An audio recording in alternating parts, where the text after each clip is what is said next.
নবীজি বলেছেন, রমজান মুবারকে কেউ যদি একটি নফল কাজ আদায় করে, একটি নফল ইবাদত করে, অন্য মাসের একটি ফরজ আদায় করার সওয়াব আল্লাহ পাক নামায় আমলে দিয়ে দিবেন। রমজান মুবারকে কেউ যদি একটি ফরজ আদায় করে, অন্য মাসের 70টি ফরজ আদায় করার মতো সওয়াব আমল নামায় আল্লাহ দিয়ে দিবেন। সুবহানাল্লাহ।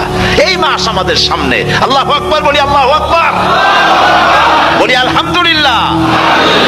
এই পবিত্র মাস আমাদের সামনে।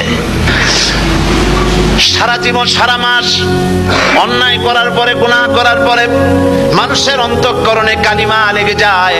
আল্লাহ রাব্বুল আলামিন রমজান মুবারকের একটা ব্যবস্থা করেছেন, ইঞ্জিন ওভারহোলিং এর মতো, ইঞ্জিন ডাউন দেওয়ার মতো, আপনার কলবকে, আপনার আত্মাকে, আপনার বিবেককে, আমার বিবেককে পরিষ্কার করার জন্য রমজান মাস করে দিয়েছেন। রমজান মুবারকের একটি মাসের কোর্স যদি কমপ্লিট করা যায়, তাকওয়া দিয়ে যদি ভরে দেওয়া যায়, তাহলে বাকি 11 মাস আরামসে চলবে, কোনো অসুবিধা হবে না।